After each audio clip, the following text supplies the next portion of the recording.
Está echando flores, nos dice cómo se ha metido este canal en todo el país. Efectivamente, Willax Televisión es un canal de cable que tiene alianzas en todos los lugares del Perú. El congresista Velázquez Gesquén, que es representante por la región Lambayeque o el departamento de Lambayeque y su capital Chiclayo, Monsefuirreque, está siendo visto simultáneamente en todo el país. Bienvenido, congresista. Muchas gracias, Rodolfo. Quisiéramos que vaya a ir directamente al tema. Usted ha venido por el asunto de Alejandro Toledo. ¿Cuál es la evaluación de ustedes sobre este grave asunto? Luego vamos a poder conversar sobre las consecuencias que esto tiene en la democracia peruana. Bueno, en primer lugar, creo que el reportaje periodístico del día domingo refleja que en democracia sí es posible que la prensa pueda hacer investigaciones que puedan producir un impacto en la vida política del país como esta. Y lo digo porque a partir de ese reportaje aparecieron hechos que el presidente Toledo meses atrás no los explicó. El origen especialmente de los fondos para adquirir este inmueble, el presidente Toledo dijo que eran indemnizaciones por el holocausto que había recibido su suegra y otros eran herencias. No, en herencias de viuda de sus ex esposos. Segundo, es que cuando el presidente Toledo el día de ayer da 2 entrevistas desde Estados Unidos para una radio importante en el país, un canal de televisión, confirma la veracidad de esa información propalada en el reportaje del día domingo y tácitamente él mismo se corrige con relación a su primera versión que da. Creo yo de que lo más importante acá es que es un hecho que se tiene que investigar. Yo no me atrevería a decir que hay testaferros, que son recursos ilícitos, porque si no hay una investigación que produzca esa información, mal haría yo en decir o condenar este tema. Por eso me parece muy bien que el presidente Toledo haya decidido autorizar el levantamiento de su secreto bancario. Lo más importante, venir al país para que pueda explicar todos estos hechos que, en primer lugar, el ciudadano común se las hace. En primer lugar, ¿por qué si la operación era absolutamente legal y transparente, por qué se tiene que hacer en un país que no sea el Perú? Segundo, ¿por qué si es legal la operación, por qué se tendría que hacer a través de una empresa de papel? Tercero, yo no sé cómo es el mecanismo y por eso tienen que explicar el doctor Toledo. Él ha dicho de que ese préstamo que le dieron a la señora Fendenburg está grabada con una hipoteca. La operación se ha realizado hace 7 meses en el Perú. La transferencia, la escritura que se ha mostrado, habla de una transferencia al contado y el presidente Toledo tendrá que venir a explicar dónde está la hipoteca. Y cuarto, que creo que lo más importante, porque yo también soy político y creo que este hecho a nadie de los políticos nos debe agradar porque la percepción que tiene el ciudadano es que todos los políticos no actuamos correctamente. Entonces, el origen de los recursos, cuál es la ruta que ha seguido los fondos que se han utilizado para hacer esta adquisición de casi $5 millones, cuál es el origen de los recursos, y eso lo va a producir una investigación seria, objetiva, y no a través de una comisión como esa que preside el señor Tejada, donde el gobierno la utiliza para tratar de liquidar política y moralmente al expresidente Alan García, ¿no? ¿Usted piensa que la investigación la debe hacer la Fiscalía? La está haciendo la Fiscalía. Por eso debe seguir haciendo la Fiscalía. Pero eso no exime de que el Congreso pueda hacer una investigación. Pero la propuesta de ustedes es que el Congreso se abstenga o que el Congreso realice la investigación. El Congreso no se puede cercenar así. No, lo digo por lo que dijo hace unos minutos, que se podía convertir, como en el caso de la mega comisión que investiga al expresidente Alan García, en un espacio para filtrar documentos, adelantar opiniones, condenar, sentenciar prácticamente a las personas. Por primera vez en este gobierno se instala en el Congreso una comisión donde la mayoría la tiene el gobierno y sus aliados para investigar el régimen anterior. Entonces yo no estoy planteando que sea una comisión investigadora donde la bancada oficialista tenga 3 miembros, los aliados, y tengan una mayoría que no permitan evaluar la información y tomar una decisión en base a las pruebas, sino en base a designios políticos. Lo que se propone es que haya una comisión multipartidaria donde haya miembros de las 5 bancadas más importantes del país, y eso garantizará una investigación objetiva, imparcial y desapasionada, porque se trata de un expresidente que ha respetado escrupulosamente los plazos democráticos. Entonces, yo creo que no podemos hacer escarnio ni a priorísticamente aterrizar en conclusiones que serán producidas solamente por la investigación. Con anterioridad yo no puedo decir que tengo la hipótesis de que este está ferro, que por acá. Yo creo que eso es hacer daño al trabajo serio que debe hacer una comisión investigadora en el Parlamento, ¿no? Claro, hay una pregunta que yo quería hacerle lamentablemente sobre este proceso. Usted ha hecho varias, pero hay una pregunta extraña. ¿Por qué este señor Joseph Maiman tiene que prestarle dinero a la suegra de Alejandro Toledo, una mujer de 86 años? ¿Cuál sería la razón de que un multimillonario de pronto decide generosamente prestarle a ella, luego avalarla ante un banco? ¿Hay alguna dependencia de él respecto de Alejandro Toledo? Eso demuestra que son personas muy cercanas. Eso implicaría que habría que investigar si este señor tuvo algunas actividades empresariales durante el gobierno de Toledo. O sea, ¿qué cosa pasó? ¿Por qué alguien puede hacer ese tipo de crédito? Mire la destreza con la que usted maneja las diversas hipótesis. Todas esas preguntas que usted se está haciendo, se las está haciendo el ciudadano. Entonces, ¿por qué yo creo que la defensa de la bancada de Perú Posible es débil? Porque primero han dicho, si ya se está investigando en el Ministerio Público, que no se investigue en el Congreso. Y el martes pasado dieron un triste espectáculo tratando de impedir que se ejecute un acuerdo de investigación, cuando a nosotros, al expresidente García, se le investiga en el Parlamento por Agua para Todo, por Forsur, por los colegios emblemáticos, por los indultos, y todas esas investigaciones están en el Ministerio Público y muchas de ellas han sido archivadas en el Ministerio Público. Lo que sucede es que no conocen bien la Constitución. La Constitución autoriza al Congreso a iniciar investigaciones sobre cualquier asunto de interés público. Lo que sí le prohíbe al Congreso es que se aboque a causas pendientes en el Poder Judicial. Y abocarse significa que el Congreso le diga a un juez o a un fiscal, oiga, usted ya no me investigue, traiga para acá todo, que yo lo voy a conocer. Eso no puede hacer el Congreso. Lo que sí puede hacer el Congreso es hacer una investigación simultánea, porque los resultados que procura una comisión investigadora son absolutamente diferentes a lo de la investigación fiscal. Si bien es cierto, cuando nosotros investigamos y encontramos indicios de la comisión de un ilícito penal, eso lo pasamos al Ministerio Público. Pero la investigación parlamentaria seria, objetiva, tiene que producir además 2 cosas que son importantes, que no lo hace el Poder Judicial. Primero, a la luz de la investigación, evaluar si hay un acto de corrupción. Segundo, si este acto de corrupción es un hecho aislado en el gobierno o es un hecho sistémico. Y en función de eso proponer la legislación necesaria para poder tratar de reducir a quienes se corrompen en el Estado al mínimo espacio. Y eso lo hemos materializado el 2001, cuando restablecimos la democracia, se instalaron sendas comisiones investigadoras.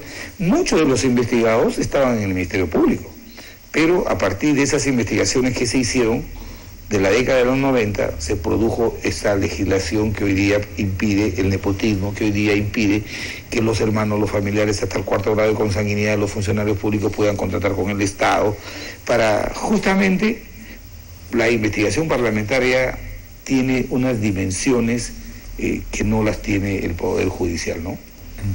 Ahora, Alejandro Toledo dijo dentro de su presentación algunas cosas ya de carácter político. Dijo que habría una mano que está moviendo esto.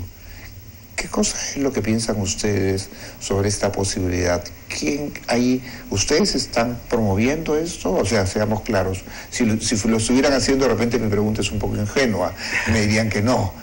Pero, o sea, ¿es el fujimorismo? ¿Hay un poder oculto? ¿Es el periodismo solo? Porque también está la investigación al presidente García, al expresidente García. Está lo del caso Comunicore, y bueno, también hay un hecho que también es resultado de la prensa, pero que es un hecho, lo de Trujillo con César Acuña. ¿Habría de repente alguien que quiere aprovechar esto para desprestigiar a toda la clase política? Bueno, la experiencia de los gobiernos autoritarios que utilizaron la democracia como una vía para ingresar al gobierno de sus estados y luego instaurar autoritarismos como algunos países vecinos, es eso. Tratan de montar toda una estrategia para descalificar política y moralmente a los adversarios. Aquí yo sí veo que hay toda una arremetida del gobierno para tratar de descalificar a los adversarios políticos que serían un obstáculo en el camino de la reelección conyugal. Y eso lo hemos denunciado, por ejemplo, en el caso del expresidente Alan García, donde esta mega comisión presidida por el señor Tejada del gobierno, que parece un Malson Urbina, da un informe donde le imputa a Alan García infracción a la Constitución por retirar unas observaciones de un proyecto de ley. Eso ni un estudiante de Derecho lo puede sostener. No, sí, claro. Es un elemento de persecución política. Entonces, que el gobierno está activando los servicios de inteligencia, que está haciendo reglaje y seguimiento a los adversarios, no nos quepa la menor duda. Todos estos proyectos reeleccionistas siempre tienen que ir de la mano con una herramienta coercitiva de presión, de chantaje y de liquidación de los adversarios. A ver, recordemos, antes del golpe de Estado del 68 hubo una campaña de los medios de comunicación, de determinados medios, contra el sistema democrático, contra Belaúnde, la página 11, contra el Partido Aprista, contra Acción Popular, etcétera, y vino el golpe de Estado. En el golpe de Estado del año 92 hubo una campaña también que el Congreso era obstruccionista, contra la partidocracia, contra determinados líderes, corrupción, etcétera, y vino el golpe de Estado. Ahora hay una sensación de que también todos los políticos son corruptos, y todos los corruptos son políticos. Así es. Entonces, hay un ambiente que se estaría creando para generar condiciones para algún proyecto político de perpetuación en el poder, un proyecto autoritario, un proyecto chavista, un proyecto estatista. ¿Manejan esa hipótesis? Por supuesto, y lo voy a explicar. El escenario del 92 tuvo como dos elementos para que Fujimori pudiera dar el golpe de Estado. El terrorismo, que había generado una sensación de temor en todo el país, y los efectos del proceso hiperinflacionario en la economía. En ese contexto, Fujimori encontró un caldo de cultivo muy positivo para poder interrumpir el orden constitucional. Ahora no hay esos factores. El terrorismo no es una amenaza, a pesar de que existe, no es una amenaza para la democracia en el país. Y segundo, el tema económico, el país hoy día se ubica entre una de las 4 mejores economías de América Latina. Entonces, hay que buscar, entiendo yo que los estrategas militares que tiene Humala en Palacio de Gobierno están buscando nuevos argumentos, pretextos, para poder en su determinado momento, si no logra él ir a la reelección, imponer a la cónyuge como candidata presidencial. Y una de esas razones es descalificando moralmente a todos los candidatos. Ojo, que yo no estoy con esto tratando de insinuar que no se deben investigar estos hechos. Yo creo que la democracia se fortalece más bien si se investiga. Exactamente, y no solamente que investigue, sino que la democracia se fortalece más aún si quienes investigan lo hacen con objetividad, con racionalidad y con seriedad. Exacto, y no haciendo declaraciones que, para decir una palabra un poco tosca, embarran a todo el mundo. Es decir, echar lodo con ventilador de tal manera que todos son malos. Y luego tú te defiendes, es el nuevo principio antidemocrático que ha sentado esta bancada mayoritaria en la mega comisión. Entonces, eso no puede ser posible, pero de que sí hay toda una estrategia orientada a consolidar dentro de la plataforma del gobierno con recursos públicos la candidatura de la cónyuge del presidente, no me quepa la menor duda. Hoy día Cecilia Valenzuela publica una columna en el diario El Comercio. En ella revela que ella ha recibido información sobre el viaje del presidente Ollanta Humala a Cuba, ese viaje que para todos nos parecía inexplicable, cuando Hugo Chávez estaba prácticamente, no se sabe si estaba muerto o estaba agonizando, probablemente ya estaba muerto. Y la información dice que se reúne con Raúl Castro y Raúl Castro le dice, bueno, chico, ¿qué cosa has hecho? Has sacado a Salomón Lerner y a todos los demás de la izquierda. Y la respuesta del presidente Ollantumala habría dicho, he sacado a los peones para salvar a la reina. Yo sigo siendo de izquierda, sigo siendo izquierdista y nuestro proyecto va.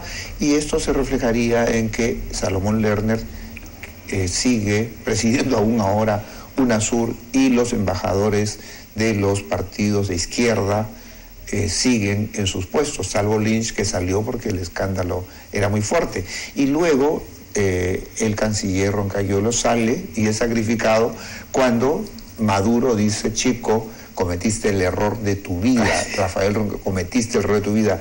Esta columna que plantea esta posibilidad de alguna manera se ve corroborada con los hechos. Cuba está detrás de UNASUR, Cuba está metido en Venezuela por lo que hemos visto en los diálogos, ¿no? Estos que se han revelado entre el periodista de yo iba a decir la guillotina, la hojilla de Chávez, este periodista chavista que era terrible, y un jefe del G2 de Cuba en Venezuela, en donde dicen que Maduro no estaba en capacidad de ser presidente, etcétera, que hay una crisis, que se escucha ruido de sables, que hay corrupción. Entonces, hay posibilidad, ustedes han pensado que hay todavía una trama chavista escondida dentro del gobierno. No me quepa la menor duda, ese valiente artículo que ha escrito Cecilia Valenzuela tiene más que asidero. En primer lugar, Cecilia es una reconocida periodista que ha luchado frontalmente frente a las dictaduras. Entonces ella tiene la autoridad para decir eso, pero si tú lo complementas con lo que viene sosteniendo Rospigliosi, que no es amigo, por si acaso, de los apristas, que él fue el que anunció el tema de los petroaudios, de tal manera que él tiene buena información de inteligencia, el gobierno está haciendo reglaje, el gobierno está ya madurando el proyecto reeleccionista a través de la cónyuge del proyecto chavista, y para eso evidentemente generan todas las condiciones internas y externas para que tenga el menor impacto negativo una eventualidad de una candidatura de la cónyuge del presidente, y te lo explico. La posición en UNASUR ha sido una posición vergonzosa del Perú. Vergonzosa del Perú haber convalidado un fraude electoral. Hoy día vemos a Maduro amenazando. Pero comenzó antes, recuerda, cuando en Paraguay, así es, siguiendo la Constitución, se hace un juicio político a Fernando Lugo, juicio que Fernando Lugo acepta. Y luego, legalmente, constitucionalmente, se le saca de la presidencia y es sancionado, y el Perú asume en ese momento esa responsabilidad. Comenzó ahí y ha seguido con Maduro, o sea que hay una coherencia en esa política. La amenaza de Maduro al canciller y su posterior salida, de verdad que deja la sensación de que más que el estado de salud de la salida del canciller, el argumento es la condición que pone Maduro para reanudar una relación con el Perú a propósito de la salida del embajador peruano en Venezuela. Segundo, en el tema del Ecuador, un canje de verdad vergonzoso. Nuestro embajador en el Ecuador no había cometido ninguna falta. Y segundo, es que creo que el mejor signo que puede orientar que el gobierno está a la espera de encontrar un escenario favorable para implementar la gran transformación que tiene que ver mucho con el pensamiento chavista es la compra de los activos de Repsol. Si el Perú no se pone fuerte y los agentes económicos no levantan la voz, este gobierno ya no estuviera ahorita embarcados comprando chatarra con recursos de todos los peruanos. De tal manera que no hay síntomas, sino que hay una actitud muy clara de que se va a desprestigiar la clase política, se va a desprestigiar el modelo para tratar de abrir el paso a lo que Dios no quiera que suceda en el Perú. La instauración de un modelo chavista, donde tengamos que hasta importar el papel higiénico, como está pasando en Venezuela, que ha tenido que importar 50 millones de 50 millones de containers de papel higiénico, bueno, porque hasta pero eso en Venezuela va a faltar papel higiénico para limpiar todas las atrocidades que está haciendo este gobierno. Entonces yo creo que los peruanos no nos merecemos todo lo que hoy día sucede en el Perú con su crecimiento, con su progreso. No es el esfuerzo de tal o cual funcionario, de tal o cual político, es el esfuerzo de todos los peruanos. Los peruanos han entendido que la única posibilidad de hacer frente a los efectos de crisis financieras internacionales o de que darle tranquilidad a las familias es impulsando un crecimiento, promoviendo inversión y demostrando ante el mundo que los peruanos sí podemos ingresar a una economía global, a generar prosperidad hacia los más pobres. Entonces, el señor Humala suscribió una hoja de ruta. No está convencido con los principios que ella contiene, porque si fuera así, el principio inspirador de esa hoja de ruta es el respeto a los plazos democráticos. Decir que no está en su agenda el tema de su esposa, esa se llama la agenda de la ambigüedad. Y quienes construyen una agenda ambigua son justamente aquellos que se están preparando para alterar un procedimiento normal y democrático. Entonces, todos estos elementos nos llevan a pensar de que está en camino un proyecto de reelección conyugal. Han aumentado el presupuesto del Palacio de Gobierno. ¿Para qué? Para darle marco legal a las actividades de la primera dama. Los ministros dan el triste espectáculo de ser segundo de la primera dama. En las actuaciones públicas la primera dama es la protagónica y los ministros son los secretarios. Eso debilita enormemente el proceso democrático que vive el país. Y si aún así se pone en discusión el tema de la alternancia en el poder, entonces yo creo que debemos prepararnos para resistir democráticamente cualquier embestida de aquellos que quieran instaurar en el país una característica de este modelo es que ese modelo es en Bolivia. Evo Morales ya aprobó el Tribunal Constitucional que se va a la reelección por 2 veces más. Así es decir, hasta el 2020 y tantos. Correa se reeligió, Maduro se ha elegido ilegal e ilegítimamente. Así es, con un guanco. La señora Kirchner está preparando todo para una reelección. Y ve lo que está pasando, interviniendo el Poder Judicial, interviniendo la prensa. Este es el tema principal de la coyuntura política, es el punto número de la agenda que articule a las fuerzas en el país y sobre el cual el gobierno tiene que retroceder. Mira, no lo digo yo, lo dice los economistas más renombrados del país analizando el por qué está muy lento el nivel de intervención en promover inversiones de todo tipo, especialmente mineras. La economía del país, como nunca ha pasado en los últimos años, ha crecido casi, llega al borde del 4%. 3.9 en el mes de marzo. Exactamente, y se avecina un panorama un poco preocupante. No hay desarrollo no ves al gobierno liberando obras importantes de infraestructura, sino ves el gobierno impulsando asistencialismo, que es bueno, pero para la coyuntura, pero no para mediano y largo plazo. Entonces, en este escenario, lo que vemos es que el gobierno está gastando lo que otros gobiernos sembraron con mucho esfuerzo los peruanos. O sea, haber extendido programas sociales me parece muy bien, pero sirven para la coyuntura. Pero no hay emprendimiento de mediano y largo plazo. No hay, las inversiones mineras están paradas, se ha parado Cañariaco, se ha parado Conga. En el tema de promover las inversiones en el país, ya nuestra balanza comercial se está volviendo deficitaria y creo que esto es preocupante. Cuando el presidente Humala habla y hace alarde y peyorativamente ataca a los panzones, yo diré que ahora que vemos que ha caído el empleo, que ha caído el crecimiento, que ha caído la inversión, yo creo que la virtud de un estadista no es estar preocupándose si está gordo o panzón, sino si tiene agilidad mental. Y me parece que falta agilidad mental para tomar decisiones rápidas y reencauzar el ritmo del crecimiento y el progreso que tenía el país, ¿no? Muy bien. Hemos estado con el congresista Javier Velázquez Quesquén. Siempre hay muchos temas que se quedan en el tintero, pero ahora nos vamos a una pausa y volvemos porque tenemos otros temas en agenda. Muchas gracias. Muchas gracias, Javier. No, muchas gracias.